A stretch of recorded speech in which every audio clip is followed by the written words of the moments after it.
आनंदात जातान जीवंती, यह दृष्टि आ जाएगी। और सांख्य इसी दृष्टि को प्रदान करता है। वो कहता है कि पहले तुम याद रख लो कि दो तत्व हैं इसमें।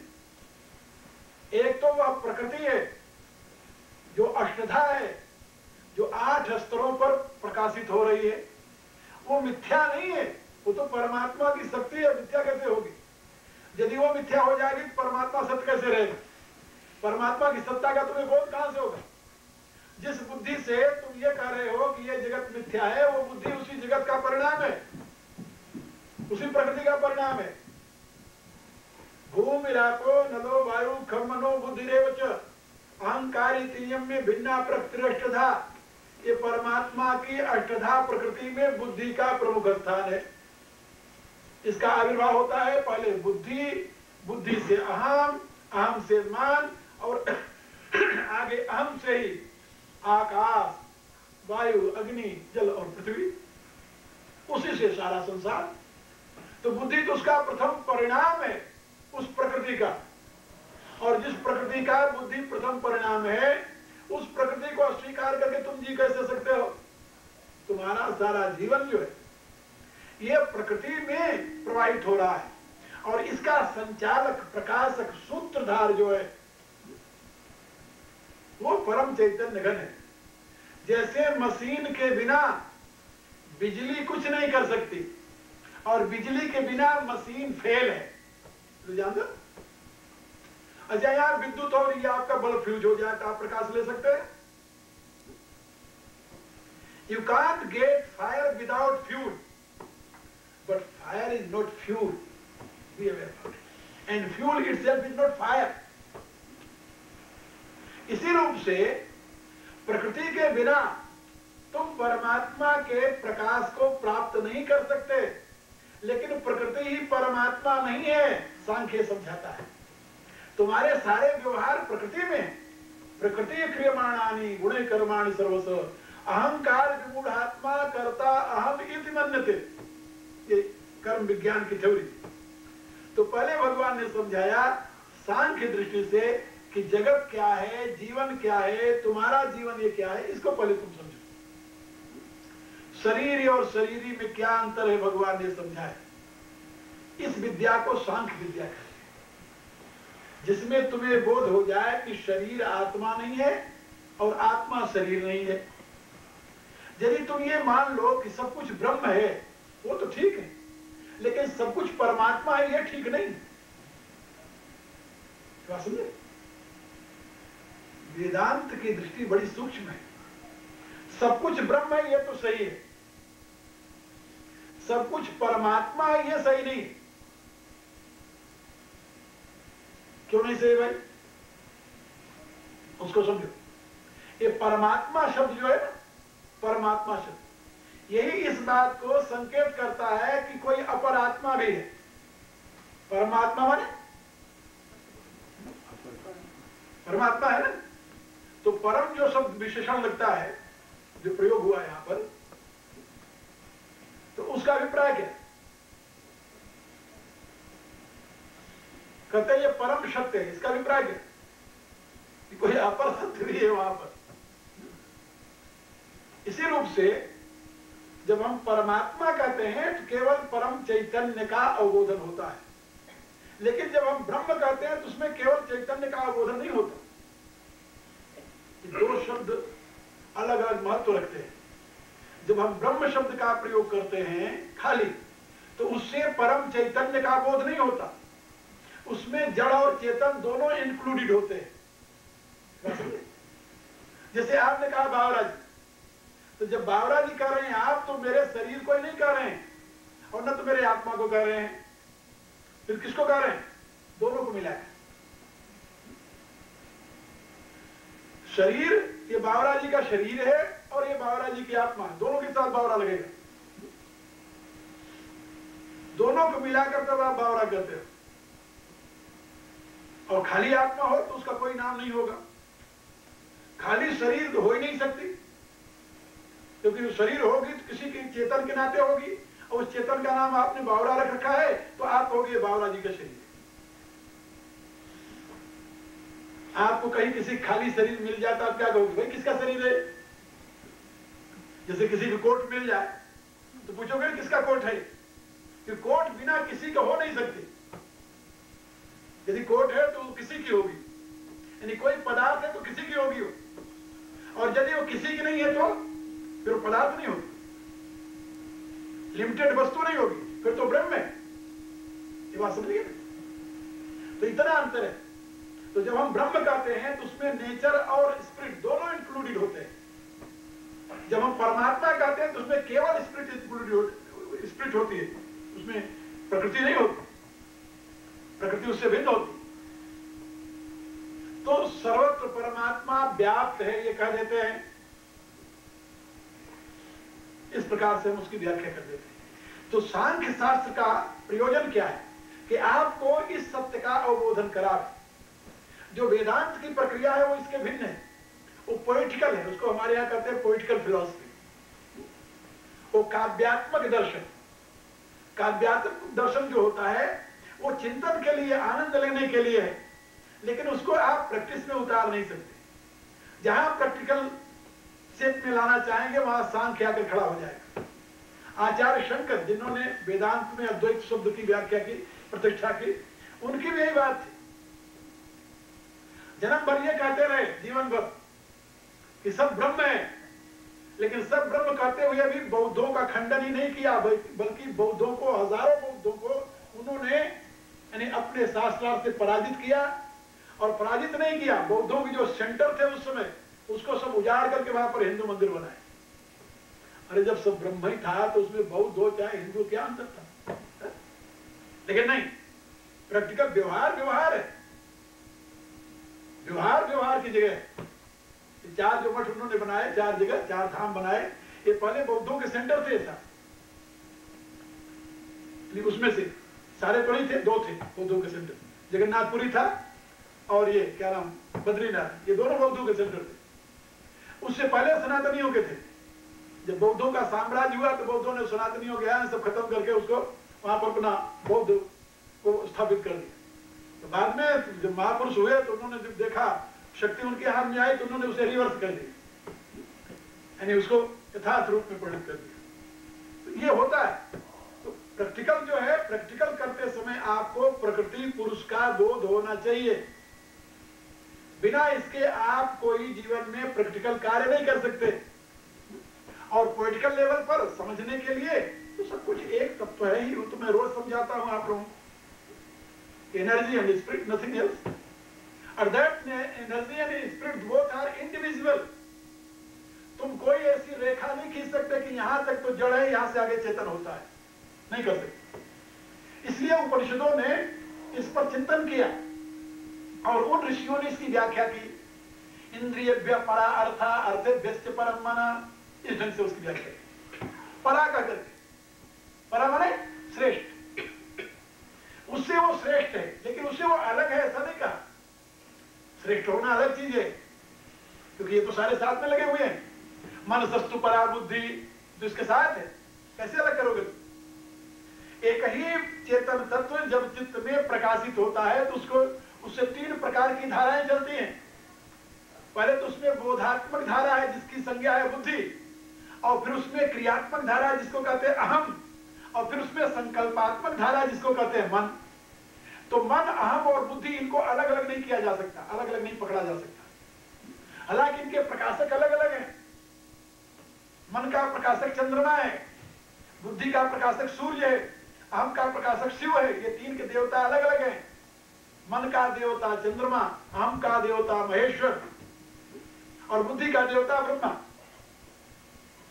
और ब्रह्मा को सूर्य कहते हैं। ये तीनों अलग अलग हैं, लेकिन इनको अलग अलग नहीं कर सकते कि यहां तक तो मन है, यहां से बुद्धि। केवल उनके लक्षण बता दिए गए। जो मनन करता है, संकल्प विकल्प करता है, वो मन हो गया, जिसमें अहम मैं करने की भावना वो अहम हो गया, और जो विचार करते हैं बुद्धि है। लेकिन कहां करते हैं तीनों? एक ही जगह, एक ही के तीन ये वृत्तियां हैं, तीन नाम। इसलिए योग दर्शन में इनको वृत्ति कह दिया गया। ये सब वृत्ति एक ही किसकी वृत्ति है? चित्त की वृत्तियां। और वृत्तियां पंचतैया क्लिष्टा क्लिष्टा से करके पतंजलि ने इसकी व्याख्या कर दी। तो हमारे यहाँ ऋषियों ने किसी बात को छोड़ा नहीं, एनालिसिस करते हुए हर एक बात को स्पष्ट करके बताया। अब उसको कितना आप समझते हैं, कितना समझाने वाला आपको समझा पाता है, इसके ऊपर निर्भर करता है। घपला मुझे पसंद नहीं, इसलिए मैं एक एक करके स्पष्ट बताता हूं कि भाई देखो, तुम दो बातें याद रखो, जब व्यवहार में चलोगे तो वहां सांख्य की जरूरत है। बिना सांख्य के बोध के तुम व्यवहार अच्छा नहीं कर सकते, और बिना सांख्य के योग नहीं सकता। योग तो तभी सकेगा जब तुम्हारे पास सांख्य का बोध होगा, बिना सांख्य के योग नहीं हो सकता। इसीलिए भगवान ने कहा एषा ते विहिता सांख्ये बुद्धि योगम तु इमाम शृणु बुद्धिया युक्तो यया पार्थ कर्म बंधम प्रहाससि। जो कर्म बंधन से तुम्हें छुटकारा मिलना है वो योग बुद्धि से मिलना है, और वो योग बुद्धि आएगी सांख्य बुद्धि से। बिना सांख्य बुद्धि से योग बुद्धि तुम्हें नहीं मिल सकती, और बिना योग बुद्धि से तुम्हारे कर्म से छुटकारा तुम्हें नहीं मिल सकता। ये दोनों अनिवार्य है, दोनों परम आवश्यक है, और दोनों साथ साथ रहते हैं, और दोनों के बिना व्यक्ति अधूरा। हमारे यहाँ प्राचीन काल में भारत में वैद्य होते थे, वैद्य अभी है, वैसे अभी नामूद नहीं हुआ है, लेकिन अब उतने नहीं रहे। अब वैद्यों की स्थिति क्या होती थी वो पहले समझो। उस वैद्य को इतना मालूम होता था कि ये रोग है, इस रोग में ये औषधि काम देगी, इस औषधि का ऐसे प्रयोग किया जाएगा तब ये रोग नष्ट हो जाएगा, इतना बोध होता था। इसको कहते थे परफेक्ट ज्ञान, नॉलेज, पूरा ज्ञान। ये रोग है, पहले रोग का पता, और इस रोग के लिए अमुक प्रकार की औषधि है, और उस औषधि का इस प्रकार से प्रयोग होगा तब ये रोग नष्ट होगा। इतना पूरा ज्ञान हो तब वो वैद्य होता था। अब केवल डॉक्टर को इतना मालूम है कि इसमें ये औषधि काम देगी, औषधि कैसे बनती है उसे पता नहीं है, उसमें कौन कौन से इंग्रेडिएंट्स है ये उसने पढ़ लिया, उस पर पढ़ा हुआ, इसलिए उसका एक फील्ड अलग है, बनाने वाले का फील्ड अलग है, रिसर्च करने वाले का फील्ड अलग है, औषधि देने वाले का फील्ड अलग है, सबका अलग अलग है। सब स्पेशलाइज तो हो गए एक एक विषय में, लेकिन अपने जिस तत्व के द्वारा उनका काम पूरा होगा उसके विषय उनको बोध नहीं है, पूरा ज्ञान नहीं है, अधूरा ज्ञान है। इसी रूप से बिना पूरे ज्ञान के, अब आप लोग देखते नहीं कि डॉक्टर लोग दवाइयां दे करके पहले टेस्ट करते हैं कि ये दवाई काम कर रही नहीं कर रही, और टेस्ट करने में सैकड़ों मरीज विदा हो जाते हैं, विदा हो जाते हैं। टेस्ट करने में सैकड़ों विदा हो जाते हैं, पहले तो बेचारे पशु विदा होते हैं, फिर बाद में मनुष्यों की बारी आती है। ये जो स्थिति है ये उसका यही रहस्य बताता है, क्योंकि उनको पूरा परफेक्ट नॉलेज नहीं है। कंपनी ने जो बनाकर दे दिया उस पर विश्वास करना पड़ता है, दे कांट डू देमसेल्फ। लेकिन भारत के वैद्य ऐसे नहीं थे, वो हर एक भस्म को स्वयं बनाते थे, हर एक औषधि को स्वयं बनवाते थे, उनके देख रेख में सारी व्यवस्था करते थे। कि भारत में परफेक्ट नॉलेज की ये प्रक्रिया रही है, पार्शियल नॉलेज की वहां व्यवस्था नहीं थी। आप लोगों ने सुना होगा ये आयुर्वेद का मूल बेस क्या है, सांख्य। सांख्य उसका मूल बेस है, और सांख्य की दृष्टि से ही आयुर्वेद का इलाज किया जाता है, क्योंकि आत्मा का इलाज होता नहीं, आत्मा तो उससे लिप्त है, और शरीर को यदि नहीं मानोगे तो इलाज करोगे ही नहीं। तो और शरीर को यदि जन्मजात दोषी मान लो तो तुम इलाज नहीं कर सकते। यदि रोग जन्मजात है तो इलाज किस चीज का? इसलिए मानना पड़ता है कि शरीर में रोग आया, जैसे सांख्य मानता है कि आया है, आगंतुक है। योग का भी यही सिद्धांत है। अब ये पूछा गया कि मनुष्य में दुख स्वभावतः है या आगंतुक है? यदि तो जन्मजात दुख है, स्वभावतः है, एक दर्शन का एक तर्क है, याद रखना, इसे काम देगा आप लोगों को।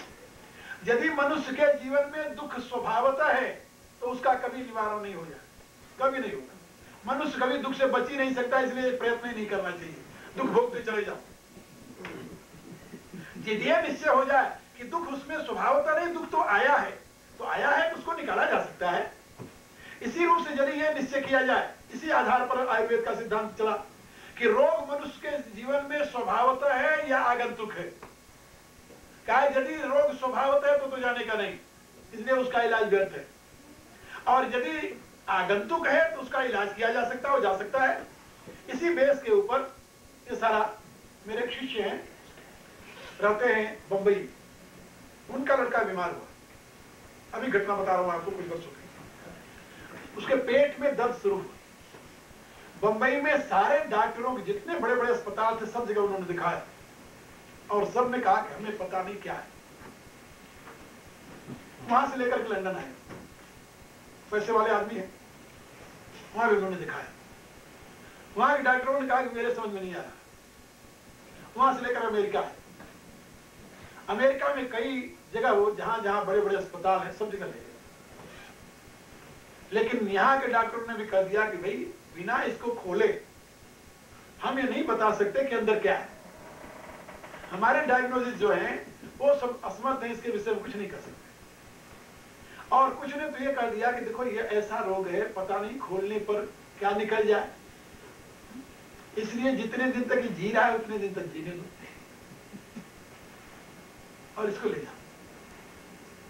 और आज से यानी ये बात है शायद 70 के आसपास की, तो उनके 5 लाख रुपए खर्च हुए बंबई से अमेरिका ले जाने, सारी जगह इकट्ठा करके हार करके चले गए। जब गए वहां बंबई पहुंचे तो एक मित्र उनका सुना कि लड़का उनका, और लड़के की एज थी 28 साल, जवान लड़का, शादी हुई थी। तो वो सुना कि भाई उनका लड़का बहुत बीमार है, तो उनका मित्र मिलने आया देखने लड़के को। तो लौट करके चले आए, वहां से जवाब मिल गया और अब कोई इलाज नहीं उसका। तो जो आया देखा लड़के को, उनसे मिला, बातचीत करने लगा, तो उसने कहा कि मेरे यहाँ एक वैद्य जी हैं, यदि आप चाहो तो वैद्य जी को दिखा दो। उन्होंने कहा अमेरिका तक घूम आए, जब कोई इलाज नहीं हुआ तो वैद्य जी बेचारे क्या करें। कहता भाई दिखाने में क्या जाता है, आप ले चलो उनको दिखा दो, दिखाने में क्या जाता है। तो आदमी कहते हैं ना कि जब वो उसका थाली गुम होती है तो मटके में ढूंढता है, शायद यहाँ कहीं चली गई हो। हरा थाली कभी मटके में नहीं जाती, मनुष्य की नेचर है। तो जब हार जाता है आदमी तो कुछ भी करने के लिए तैयार हो जाता है। हालांकि वो पैसे वाले लोग थे, उनको वैद्यों में विश्वास था नहीं इस प्रकार के, क्योंकि भारत के वैद्य तो आउट ऑफ डेट जिसे कहते हो गए हैं। अब वो गए लिखे वैद्य जी के पास पहुंचे। वैद्य जी ने देखा भाई क्या बात है, कहा मेरा लड़का बीमार है। क्या बीमारी है बताए, पेट में इसकी इस प्रकार की तकलीफ है। वैद्य ने नाड़ी पकड़ी पहले, उसके बाद में पेट पकड़ा, इधर उधर देखा, कहा ये तो छोटी सी बात है, मैं ठीक कर दूंगा इसे। ठीक कर देंगे आप? बोले हाँ। कितने दिन लगेंगे? कहा 1 सप्ताह लगेगा। लेकिन विश्वास कैसे हो जब अमेरिका के डॉक्टरों ने मोहर लगा दिया कि कभी ठीक ही नहीं हो सकता, तो वैद्य पर कैसे विश्वास हो कि ठीक कर सकते हैं। तो उन्होंने कहा वैद्य जी शायद आपको पता नहीं है, मैं इसको अमेरिका तक ले गया। उन्होंने कहा भाई तुम कहाँ तक ले गए, इससे मेरा कोई मतलब नहीं, लेकिन इस रोग का इलाज मेरे पास है और इसको मैं ठीक कर दूंगा, 1 साल दिन लगेंगे, बस सीधी सी बात। तुम्हें विश्वास हो तो इलाज कर लो, नहीं विश्वास हो तो लेकर चले जाओ। तो उन्होंने कहा कि भाई आप बता दो फिर। कहा मैं बताता नहीं ऐसे, मैं तुम्हें दवाइयां लिख रहा हूं, तुम जाकर ले आओ, मैं बनाऊंगा। बाजार की दवाई में यूज नहीं करता, मैं लिख देता हूं, तुम जाकर ले आओ, मैं बनाऊंगा, बनाकर इसे दूंगा और यह 7 दिन खिलाओ, यदि ठीक हो जाए तो फिर ठीक है, नहीं ठीक हो तो भगवान भरोसे। उन्होंने कहा ठीक है तो आप लिख दीजिए। तो वैद्य जी ने दवाई लिखी उनको, सारी 28 रुपए की औषधियां थी, कास्ट औषधि 28 रुपए।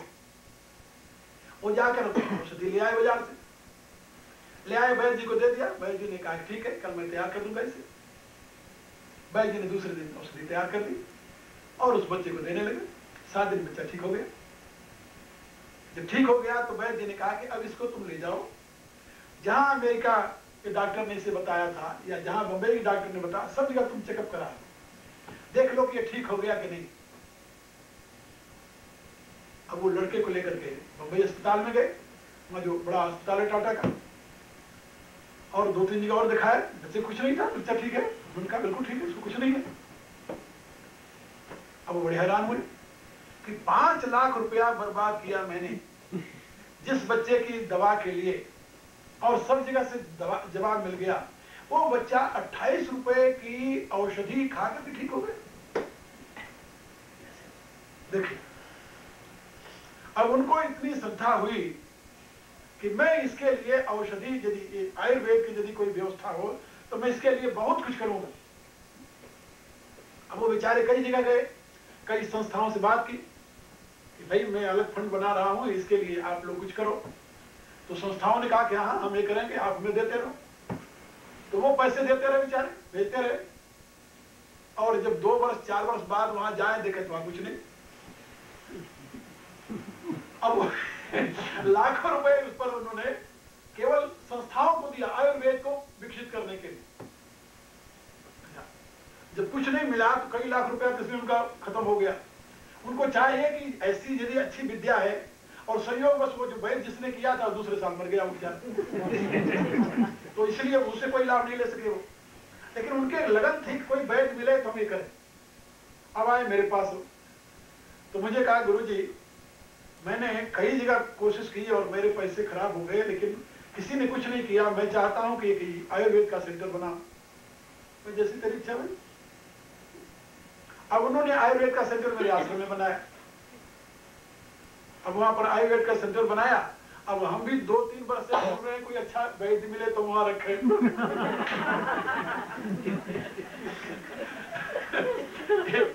एक वैद्य जो मैं पिछले साल लेकर के आया, वहां पर 2 वर्ष पहले ले आया, बहुत योग्य वैद्य था, बहुत योग्य। और हाँ तुम कह सकते था, इतना योग्य वैद्य था वो कि उसकी योग्यता का मैं बता रहा हूं आपको। एक मेरे शिष्य, उनका लड़का बीमार हो गया, पागल हो गया, यहाँ हॉलैंड में। यहाँ से वो अपने लड़के को लेकर भारत गए। यहाँ पहले इलाज कराते रहे, कुछ नहीं हुआ, भारत गए। भारत गए तो वहां आए तो आश्रम में वैद्य जी थे। वैद्य जी को बताया कि ऐसे ऐसे करके लड़का मेरा। उन्होंने कहा कि नहीं, कल सवेरे ले आना, मैं देखूंगा पहले से। तो वैद्य जी के पास सवेरे ले गया, उसने नाड़ी पकड़ी। उसने कहा कि ये तुम्हारा लड़का पागल तो नहीं है? कहा फिर? अरे कहा तुम रहते हो वहां हॉलैंड में, इसकी डायग्नोज नहीं करा? कहा नहीं सारा करा। कहा क्या कहते हैं? कहा उनको कुछ पता नहीं चल रहा। अरे कहा पता क्यों नहीं चल रहा? भले आदमी, ये लड़का जब 5 साल का तेरा था तो कहीं ऊपर से गिरा है? उनको तो होश आई। कहा महाराज गिरा था। कहा गिरा था तो सर के बल गिरा था यहाँ के? बोले कहा वहां इसके खून जम गया अंदर, और वो जब उस पर कोई वो आता है तब ये तो उन्होंने बताया कि क्या क्या करता होगा। ये घर का शीशा तोड़ता होगा, कार चला करके मारता होगा किसी को, चलते हुए आदमी को धक्का देता होगा। यही करता है कि और कुछ करता है? बोले यही करता है।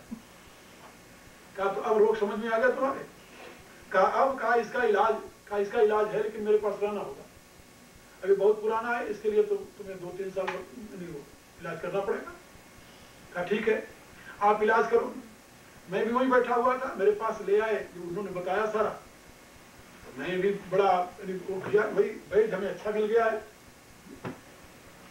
उनको हमने व्यवस्था दी वहां रहने की, सारा। हम कहा कि चलो हम आपको करते हैं। वहां से हम आए जब यहाँ, तो लंदन अभी थे, जब बीमार हो गया था मैं, यहाँ तो नहीं आ सका, लंदन में था। अब महीने बाद मेरे पास वहां से फोन आया भारत से, गुरुजी वैद्य जी यहाँ रखने काबिल नहीं है। मैं क्या हुआ? मैं बोले वो तो सायंकाल को जब तक बोतल पूरा न पिए उनको नींद नहीं आती। हो गई। अब आश्रम है, आश्रम में कैसे वो ये कर सकता है? खैर मैं गया, उनसे तो हाथ जोड़ा, हम कहा कि भाई जी आपकी योग्यता तो बहुत है, लेकिन आश्रम में रहने का। उन्होंने कहा कि मैं यहाँ रहने काबिल नहीं, इसलिए मैं हाथ जोड़ता हूँ, आप मुझे आज्ञा दो, मैं जाना चाहता हूँ। बहुत अच्छी बात, चले गए बेचारे।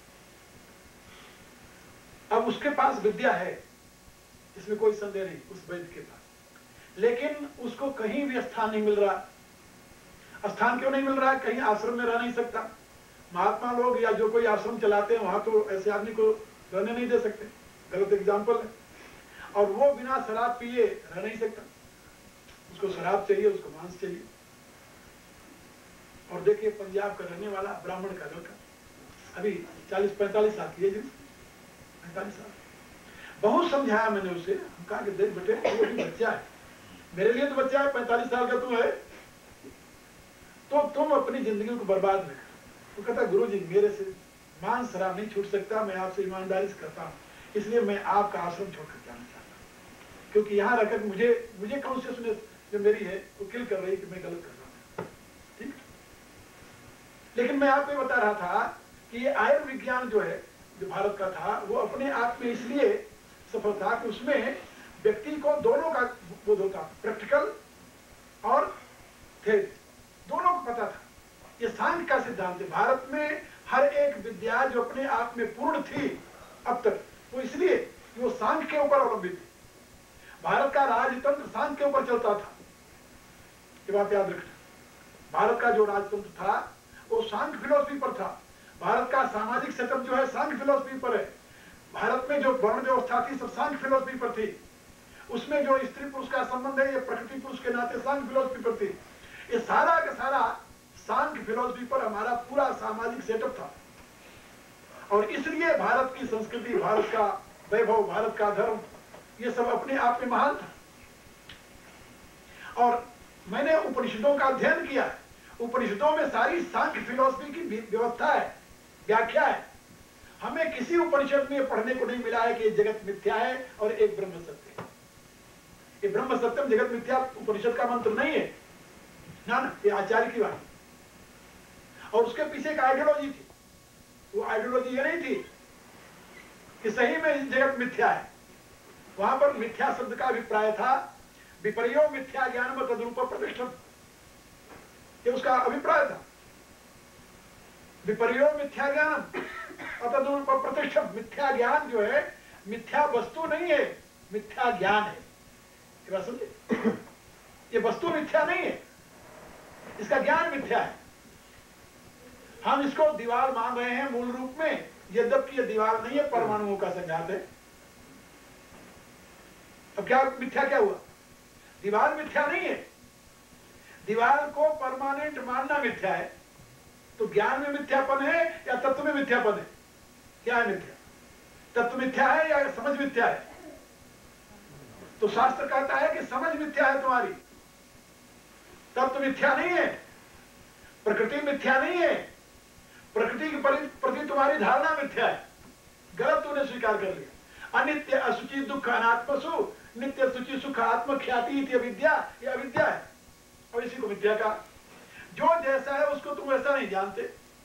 अपवित्र शरीर को स्नान करके कहते मैं पवित्र हो गया। अरे भले आदमी शरीर को ही पवित्र कर सका है दुनिया में?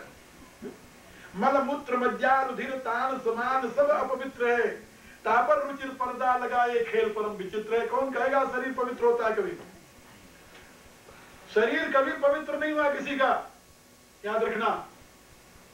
और आत्मा कभी किसी की अपवित्र नहीं हुई। सूर्य की किरणें यदि किसी विष्टा पर पड़ती हैं तो अपवित्र नहीं होती हो, क्या समझे? गंगा जी में यदि कोई गंगा नाला मिल जाए तो गंगा अपवित्र नहीं होती।